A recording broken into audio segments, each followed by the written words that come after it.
ಎಲ್ಲರಿಗೂ ನಮಸ್ಕಾರ. Welcome back to my channel. ನಾನು ಬಾನು. ಈ ಒಂದು ಲಾಗ್ ಶನಿವಾರದ ಲಾಗ್ ಆಗಿರುತ್ತೆ. ನಾನು ಬೆಳಗಿನ ತಿಂಡಿಗೆ ಡಿಫ್ರೆಂಟ್ ಆಗಿರೋ ರೆಸಿಪಿನ ಶೇರ್ ಮಾಡ್ಕೊಳ್ತಾ ಇದ್ದೀನಿ. ಯಾವಾಗಲೂ ಬೆಂಡೆಕಾಯಿಯಿಂದ ಸಾಂಬಾರು ಪಲ್ಯ ಅಂತ ಮಾಡಿ ಬೋರ್ ಆಗಿದ್ರೆ ಈ ರೆಸಿಪಿನೊಮ್ಮೆ ಟ್ರೈ ಮಾಡಿ ನೋಡಿ. ಅದರಲ್ಲೂ ಮಕ್ಕಳು ಬೆಂಡೆಕಾಯಿನ ತಿನ್ನೋದಿಲ್ಲ ಅಂತ ಹೇಳ್ತಿದ್ರೆ ಈ ರೆಸಿಪಿನೊಮ್ಮೆ ಮಾಡಿಕೊಡಿ. 2 ಚಪಾತಿ ತಿನ್ನೋರು 4 ಚಪಾತಿ ಖಂಡಿತ ತಿಂತಾರೆ. ನಾನಿಲ್ಲಿ ಒಂದು 1/4 ಕೆಜಿ ಆಗುವಷ್ಟು ಬೆಂಡೆಕಾಯಿನ ತಗೊಂಡಿದ್ದೀನಿ. ಅದನ್ನು ತೊಳೆದು ನೀಟಾಗಿ ಒರೆಸ್ಕೊಳ್ತಾ ಇದ್ದೀನಿ. ಈ ರೀತಿ ತೊಳೆದು ಒರೆಸ್ಕೊಂಡು ಕಟ್ ಮಾಡೋದ್ರಿಂದ ಅದನ್ನು ಕಟ್ ಮಾಡುವಾಗ ಲೋಳೆ ಲೋಳೆ ಥರ ಬರುತ್ತಲ್ಲ, ಅದು ಬರೋದಿಲ್ಲ. ಬೆಂಡೆಕಾಯಿಯಲ್ಲಿ ನೀರಿನಂಶ ಇದ್ದರೆ ಮಾತ್ರ ಅದನ್ನು ಕಟ್ ಮಾಡುವಾಗ ಅಂಟಂಟು ಅನಿಸುತ್ತೆ. ಈ ಚಾಪಿಂಗ್ ಬೋರ್ಡ್ನಲ್ಲೂ ನೀರಿನಂಶ ಇರಬಾರ್ದು. ಹೀಗಿದ್ರೆ ಮಾತ್ರ ನಿಮಗೆ ಬೆಂಡೆಕಾಯಿನ ಕಟ್ ಮಾಡಲಿಕ್ಕೆ ತುಂಬ ಈಸಿ ಅನಿಸುತ್ತೆ. ಬೆಂಡೆಕಾಯಿನ ಯಾವ ರೀತಿ ಕಟ್ ಮಾಡ್ಕೊಳ್ಬೇಕು ಅಂದರೆ, ಈ ಪಲ್ಯಕ್ಕೆಲ್ಲ ಸಣ್ಣ ಸಣ್ಣದಾಗಿ ಹೆಚ್ಚುತ್ತಾರಲ್ಲ ಆ ಥರ ಎಲ್ಲ ಕಟ್ ಮಾಡ್ಕೊಳ್ಬಾರ್ದು. ಸ್ವಲ್ಪ ದೊಡ್ಡ ದೊಡ್ಡದಾಗೆ ಮೀಡಿಯಮ್ ಸೈಜ್ಗೆ ಕಟ್ ಮಾಡ್ಕೊಳ್ಬೇಕು. ಈಗ ನಾನು ತೋರಿಸ್ತಿದ್ದೀನಲ್ಲ ಕಟ್ ಮಾಡಿ, ಆ ಸೈಜ್ ಇದ್ದರೆ ಸಾಕು. ಬೆಂಡೆಕಾಯಿನ ಕಟ್ ಮಾಡುವಾಗ ನೀಟಾಗಿ ನೋಡಿಕೊಂಡು ಕಟ್ ಮಾಡ್ಕೊಳ್ಳಿ. ಯಾಕಂದರೆ ಅದರಲ್ಲಿ ಸಣ್ಣ ಸಣ್ಣ ಹುಳಗಳು ಇರೋ ಚಾನ್ಸಸ್ ಇರುತ್ತೆ. ಅದನ್ನು ಒಂದೊಂದು ತೆಗೆದು ನೋಡಿ ನೋಡಿ ಕಟ್ ಮಾಡಿ ಹಾಕ್ಕೊಳ್ತೀನಿ ನಾನು. ನೀವು ಕೂಡ ಹಾಗೆ ಮಾಡಿ. ತುಂಬ ಹುಷಾರಾಗಿ ಕಟ್ ಮಾಡಿಕೊಂಡು ಅದನ್ನು ಬೇಯಿಸ್ಕೋಬೇಕಾಗುತ್ತೆ.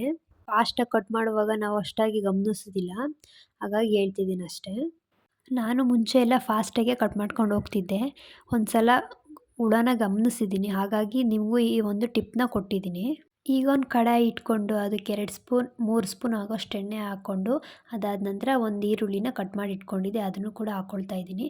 ಅದಾದ ನಂತರ ಕಟ್ ಮಾಡಿ ಇಟ್ಕೊಂಡಿರೋಂಥ ಬೆಂಡೆಕಾಯಿನ ಹಾಕ್ಕೊಂಡು ಅದನ್ನು ಡೀಪ್ ಫ್ರೈ ಮಾಡ್ಕೋಬೇಕಾಗುತ್ತೆ. ಡೀಪ್ ಫ್ರೈ ಅಂತ ಅಂದರೆ ಅದು ಕಪ್ಪಗಾಗುತ್ತಲ್ಲ ಆ ಥರ ಹುರ್ಕೋಬಾರ್ದು. ಅದ್ರ ಬಣ್ಣ ಸ್ವಲ್ಪ ಚೇಂಜ್ ಆಗೋವರೆಗೂ ಹುರ್ಕೊಂಡ್ರೆ ಸಾಕಾಗುತ್ತೆ. ಈಗ ಇದು ತಣ್ಣಗಾಗೋ ಅಷ್ಟರಲ್ಲಿ ನಾನು ಚಪಾತಿ ಹಿಟ್ಟನ್ನು ಕೂಡ ಕಲಸ್ಕೊಂಡ್ಬಿಡ್ತೇನೆ. ಒಂದು ಬೌಲ್ಗೆ 2 ಕಪ್ ಆಗೋಷ್ಟು ಚಪಾತಿ ಹಿಟ್ಟನ್ನ ಹಾಕ್ಕೊಳ್ತಾ ಇದ್ದೀನಿ. ನಾನು 3 ಜನಕ್ಕಷ್ಟೇ ಮಾಡ್ತಾ ಇರೋದು, ಹಾಗಾಗಿ 2 ಕಪ್ ಹಾಕ್ಕೊಳ್ತಾ ಇದ್ದೀನಿ. ರುಚಿಗೆ ತಕ್ಕಷ್ಟು ಉಪ್ಪು ಹಾಕ್ಕೊಂಡು ಅದನ್ನು ಮಿಕ್ಸ್ ಮಾಡ್ಕೊಳ್ತಾ ಇದ್ದೀನಿ ನೀಟಾಗಿ. ಉಪ್ಪೆಲ್ಲ ಬೆರೆಸ್ಕೋಬೇಕು. ಹಾಗಾಗಿ ಚಪಾತಿ ಹಿಟ್ಟನ್ನ ಕಲಿಸ್ಲಿಕ್ಕೆ ನಾನು ತಣ್ಣೀರು ಬದಲಾಗಿ ಬಿಸಿನೀರನ್ನ ಉಪಯೋಗಿಸ್ತೀನಿ. ಯಾಕಪ್ಪ ಅಂತಂದರೆ ಚಪಾತಿ ತುಂಬ ಸಾಫ್ಟಾಗಿ ಬರ್ತವೆ, ಹಾಗಾಗಿ ನಾನು ಬಿಸಿನೀರನ್ನ ಯೂಸ್ ಮಾಡ್ತೀನಿ. ಮುಂಚೆ ಎಲ್ಲ ತಣ್ಣೀರಲ್ಲಿ ಹಾಕಿ ಕಲ್ಸ್ಕೊಂಡು ಬಿಡ್ತಿದ್ದೆ.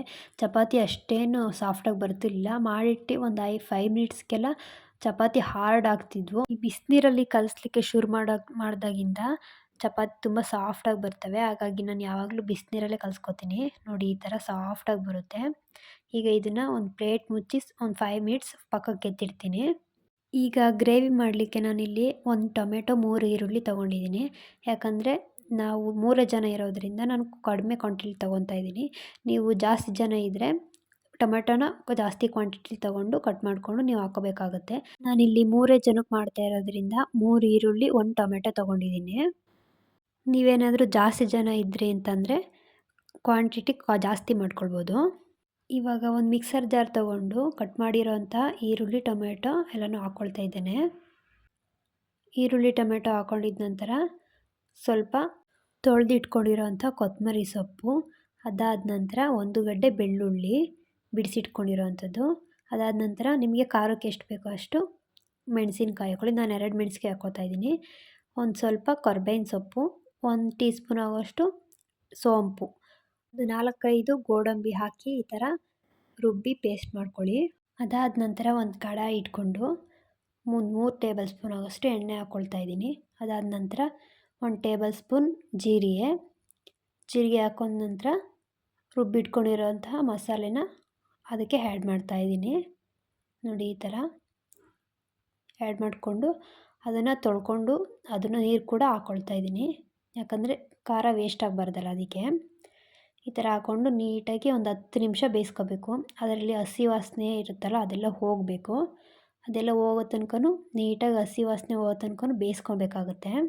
ಒಂದು 10-15 ನಿಮಿಷ ಬೇಯಿಸ್ಕೊಂಡ ನಂತರ 1/4 ಟೀ ಸ್ಪೂನ್ ಆಗುವಷ್ಟು ಅರಿಶಿನ, 1.5 ಟೇಬಲ್ ಸ್ಪೂನ್ ಆಗುವಷ್ಟು ಧನಿಯಾ, 1 ಸ್ಪೂನ್ ಅಥವಾ 1.5 ಸ್ಪೂನ್ ಆಗುವಷ್ಟು ಗರಂ ಮಸಾಲ ನಿಮಗೆ ಟೇಸ್ಟಿಗೆ ತಕ್ಕಂತೆ ಎಷ್ಟು ಬೇಕಷ್ಟು ಹಾಕ್ಕೊಳ್ಳಿ. ಸ್ಪೈಸಸ್ನೆಲ್ಲ ಹಾಕಿದ ನಂತರ ಅದನ್ನು ಮಿಕ್ಸ್ ಮಾಡಿಕೊಂಡು ಒಂದು 10 ನಿಮಿಷ ಬೇಯಲಿಕ್ಕೆ ಬಿಡಬೇಕಾಗತ್ತೆ. ಅದು ಚೆನ್ನಾಗಿ ಮಸಾಲೆ ಎಲ್ಲ ಕುದಿಬೇಕು, ಆ ಥರ ಬೇಯಲಿಕ್ಕೆ ಬಿಡಬೇಕಾಗುತ್ತೆ. ನಾನಿಲ್ಲಿ ಒಂದು 10-15 ನಿಮಿಷನೇ ಈ ಥರ ಮಿಕ್ಸ್ ಮಾಡಿಕೊಂಡು ಕನ್ಸಿಸ್ಟೆನ್ಸಿ ನೋಡ್ಕೊಂಡು ನೀರು ಹಾಕ್ಕೊಂಡು ಈ ಥರ ಕುದಿಯೋಕ್ಕೆ ಬಿಡ್ತಾಯಿದ್ದೀನಿ. ಇದು ಚೆನ್ನಾಗಿ ಕುದ್ದ ನಂತರ ಆಗಲೇ ಫ್ರೈ ಮಾಡಿ ಇಟ್ಕೊಂಡಿದ್ವಲ್ಲ ಆ ಬೆಂಡೆಕಾಯಿನ ಇದಕ್ಕೆ ಆ್ಯಡ್ ಮಾಡ್ಕೊಳ್ತಾ ಇದ್ದೀನಿ. ಬೆಂಡೆಕಾಯಿನ ಆ್ಯಡ್ ಮಾಡ್ಕೊಂಡ ನಂತರ ಆ ಬೆಂಡೆಕಾಯಿಗೆ ಆ ಮಸಾಲೆ ಎಲ್ಲ ಹತ್ಕೋಬೇಕಲ್ವ, ಹಾಗಾಗಿ ನೀಟಾಗಿ ಮಿಕ್ಸ್ ಮಾಡಿಕೊಂಡು ಅದನ್ನು ಕೂಡ ಒಂದು 10 ನಿಮಿಷ ಬೇಯಿಸ್ಕೋಬೇಕಾಗುತ್ತೆ. ಈ ಮಸಾಲೆ ಎಲ್ಲ ಬೆಂಡೆಕಾಯಿಗೆ ಇಟ್ಕೊಂಡ್ರೆ ಟೇಸ್ಟ್ ಮಾತ್ರ ತುಂಬ ಚೆನ್ನಾಗಿ ಬರುತ್ತೆ. ಹಾಗಾಗಿ ನೀಟಾಗಿ ಫ್ರೈ ಮಾಡಿಕೊಂಡು ಒಂದು 10 ನಿಮಿಷ ಬೇಯಿಸ್ಕೋಬೇಕಾಗುತ್ತೆ ಇದನ್ನು ಕೂಡ. ಒಂದು 10 ನಿಮಿಷ ಬೇಯಿಸ್ಕೊಂಡ ನಂತರ ಸಣ್ಣದಾಗಿ ಹೆಚ್ಚಿಟ್ಕೊಂಡಿರೋಂಥ ಸ್ವಲ್ಪ ಕೊತ್ತಂಬರಿ ಸೊಪ್ಪನ್ನ ಮೇಲೆ ಉದುರಿಸ್ಕೊಳ್ತಾ ಇದ್ದೀನಿ. ಅದಾದ ನಂತರ ರುಚಿಗೆ ತಕ್ಕಷ್ಟು ಉಪ್ಪು ಹಾಕ್ಕೊಂಡ್ರೆ ಸಖತ್ ಟೇಸ್ಟಿಯಾಗಿರೋ ಬೆಂಡೆಕಾಯಿ ರೆಸಿಪಿ ರೆಡಿನೇ ಆಗೋಗುತ್ತೆ. ನಂತರ ಇದಕ್ಕೆ ಕಾಂಬಿನೇಷನ್ ಆಗಿರೋ ಚಪಾತಿನೂ ಕೂಡ ರೆಡಿ ಮಾಡ್ಕೊಳ್ಳೋಣ ಬನ್ನಿ. ನೋಡಿ, ಬಿಸಿನೀರು ಹಾಕಿ ಕಲಸ್ಕೊಂಡಿರೋದ್ರಿಂದ ಚಪಾತಿ ಹಿಟ್ಟು ಹೇಗೆ ಸಾಫ್ಟಾಗಿ ಬಂದಿದೆ ಅಂತ ನೀವೇ ನೋಡ್ತಾ ಇರ್ಬೋದು. ಈ ಟ್ರಿಕ್ನ ನೀವು ಯೂಸ್ ಮಾಡಿ, ಯೂಸ್ಫುಲ್ ಆಗುತ್ತೆ ತುಂಬ. ನಾನು ಯಾವಾಗಲೂ ಚಪಾತಿನ ಒಂದೊಂದೇ ಲಟ್ಟಿಸ್ಕೊಂಡು ಅವಾಗಿಂದವಾಗೆ ಬೇಯಿಸ್ಕೊಳ್ಬಿಡ್ತೀನಿ. ಒಬ್ಬೊಬ್ಬರು ಏನು ಮಾಡ್ತಾರೆ ಅಂತಂದರೆ ಎಲ್ಲ ಚಪಾತಿನೂ ಲಟ್ಟಿಸ್ಕೊಂಡು ಇಟ್ಕೊಂಡು ಆಮೇಲೆ ಒಂದೊಂದೇ ಬೇಯಿಸ್ಕೊಳ್ತಾರೆ. ಆ ಥರ ಮಾಡೋದು ತುಂಬ ಟೈಮ್ ವೇಸ್ಟ್ ಆಗುತ್ತೆ. ಹಾಗಾಗಿ ನಾನು ಈ ಥರ ಒಂದೊಂದೇ ಲಟ್ಟಿಸ್ಕೊಂಡು ಆವಾಗಿಂದವಾಗೆ ಬೇಯಿಸ್ಕೊಂಡ್ಬಿಡ್ತೀನಿ. ನೋಡಿ ಎಷ್ಟು ಸಾಫ್ಟಾಗಿ ಬಂದಿದೆ ಅಂತ. ಈಗ ಹಂಚು ಕಾದಿದೆ, ಚಪಾತಿನ ಹಾಕ್ತಾಯಿದ್ದೀನಿ ನೋಡಿ. ಹಾಕಿದ ತಕ್ಷಣ ಎಷ್ಟು ಉಬ್ಕೊಂಡು ಬರ್ತಾಯಿದೆ. ನಾನು 2 ಸೈಡು ಎಣ್ಣೆನ ಹಚ್ಕೊಳ್ತೀನಿ, ಯಾವಾಗಲೂ ಹಿಂಗೆ ಮಾಡ್ತೀನಿ. ಹಾಗಾಗಿ 2 ಸೈಡು ಎಣ್ಣೆನ ಅಪ್ಲೈ ಮಾಡ್ಕೊಳ್ತೀನಿ. ನನಗೆ ಈ ಎಣ್ಣೆ ಹಚ್ದಲ್ಲೇ ಮಾಡ್ತಾರಲ್ಲ ಡ್ರೈ ಚಪಾತಿ, ಅದು ಅಷ್ಟೇನು ಇಷ್ಟ ಆಗಲ್ಲ. ಹಾಗಾಗಿ ನಾನು ಚಪಾತಿಗೆ 2 ಸೈಡೂ ಎಣ್ಣೆನ ಅಪ್ಲೈ ಮಾಡಿಕೊಂಡು ಬೇಯಿಸ್ಕೊಳ್ತೀನಿ ಯಾವಾಗಲೂ ಹಿಂಗೆ ಮಾಡ್ತೀನಿ ನಾನು. ನೋಡಿ, ತುಂಬ ಸಾಫ್ಟಾಗಿರೋ ಚಪಾತಿನೂ ರೆಡಿ ಆಯಿತು, ಡಿಫ್ರೆಂಟಾಗಿರೋ ಬೆಂಡೆಕಾಯಿ ರೆಸಿಪಿನೂ ರೆಡಿಯಾಗಿದೆ. ಈಗ ನಾನು ಫ್ರೆಶ್ ಅಪ್ ಆಗಿ ದೇವ್ರ ಪೂಜೆನೆಲ್ಲ ಮುಗಿಸಿ ನನ್ನ ಫ್ರೆಂಡ್ ಕೂಡ ಬರ್ತೀನಿ ಅಂದಿದ್ದಾಳೆ, ಅವಳಿಗೋಸ್ಕರ ವೆಯ್ಟ್ ಮಾಡ್ತಾ ಇದ್ದೀನಿ. ನೋಡಿ, ಇವಾಗ ನನ್ನ ಫ್ರೆಂಡ್ ಕೂಡ ಬಂದಳು, ಅವಳಿಗೋಸ್ಕರನೇ ಇಷ್ಟೊತ್ತು ವೆಯ್ಟ್ ಮಾಡ್ತಾಯಿದ್ದೆ.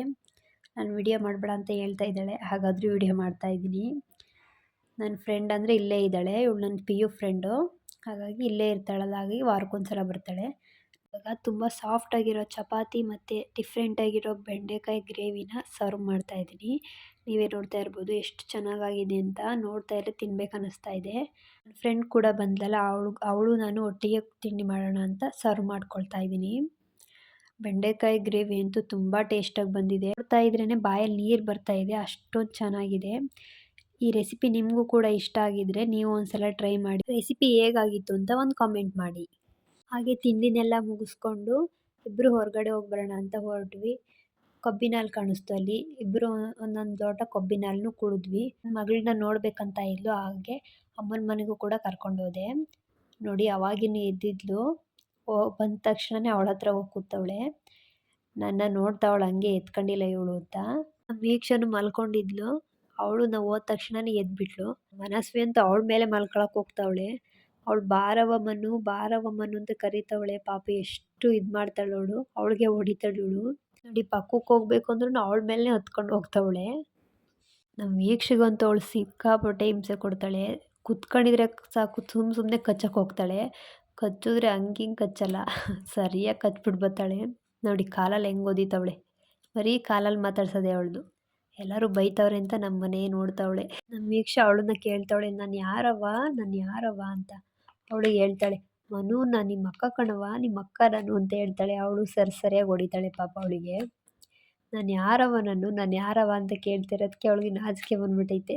ನಗಾಡ್ಕೊಂಡು ನುಲಿತಾವಳೆ, ಹಂಗೆ ನುಲ್ಕೊಂಡು ಏನು ನೀಟಾಗಿ ಕುತ್ಕೊತಾವಳೆ, ಕಾಲು ಜಗ್ಳಬಾಗ ಹಾಕ್ಕೊಂಡು. ಹಾಗೆ ಸ್ವಲ್ಪ ಹೊತ್ತು ಇವ್ರನ್ನೆಲ್ಲ ಆಟ ಆಡ್ಸ್ಕೊಂಡು ಕೂತಿದ್ವಿ. ಸ್ವಲ್ಪ ಇವ್ರಿಗೆ ತಿಂಡಿ ಬೇರೆ ಖಾಲಿಯಾಗಿತ್ತು ಅಮ್ಮನ ಮನೇಲಿ, ತಿಂಡಿ ಕೂಡ ತರಬೇಕಿತ್ತು ಇವ್ರಿಗೆ. ಹಾಗಾಗಿ ನಾನು ನನ್ನ ಫ್ರೆಂಡ್ ಇಬ್ಬರು ಕೂಡ ಲಗ್ಗೆರೆಗೆ ಹೊರಟ್ವಿ. ಬೇಕ್ರಿಲಿ ಸ್ವಲ್ಪ ತಿಂಡಿಗಳೆಲ್ಲ ತೊಗೊಂಡು, ಹಾಗೆ ಸ್ವಲ್ಪ ಬಾಳೆಹಣ್ಣೆಲ್ಲ ತೊಗೋಬೇಕಿತ್ತು. ಹಾಗೆ ಫ್ರೂಟ್ಸ್ ಅಂಗಡಿಗೂ ಬಂದ್ವಿ. ಬಾಳೆಹಣ್ಣೆಲ್ಲ ತೊಗೊಂಡು ಅಮ್ಮನ ಮನೆಗೆ ಹೋಗಿ ಫ್ರೂಟ್ಸು, ಮಕ್ಳಿಗೆ ತಿಂಡಿ ಎಲ್ಲ ತೊಗೊಂಡಿದ್ವಲ್ಲ ಅದನ್ನೆಲ್ಲ ಕೊಟ್ಟು ನಮ್ಮ ಮನೆಗೆ ಹೋಗೋಣ ಅಂತ ಹೊರಟ್ವಿ. ಸ್ವಲ್ಪ ಬೆಟ್ಟದ ನೆಲ್ಲಿಕಾಯಿ ಎಲ್ಲ ಬೇಕಿತ್ತು, ಅದನ್ನು ಕೂಡ ತೊಗೊಂಡು ಇಬ್ಬರು ಕೂಡ ಮನೆಗೆ ಹೊರಟ್ವಿ. ಸೊ ಈ ಲಾಗ್ನ ಇಲ್ಲೇ ಎಂಡ್ ಮಾಡ್ತಾ ಇದ್ದೀನಿ. ಈ ಲಾಗ್ ತಮ್ಮೆಲ್ಲರಿಗೂ ಇಷ್ಟ ಆಗಿದ್ದರೆ ಪ್ಲೀಸ್ ಒಂದು ಲೈಕ್ ಮಾಡಿ, ಶೇರ್ ಮಾಡಿ, ಕಮೆಂಟ್ ಮಾಡಿ. ನಾಳೆ ಮತ್ತೊಂದು ಲಾಗ್ ಜೊತೆ ಸಿಗ್ತೀನಿ. ಬಾಯ್.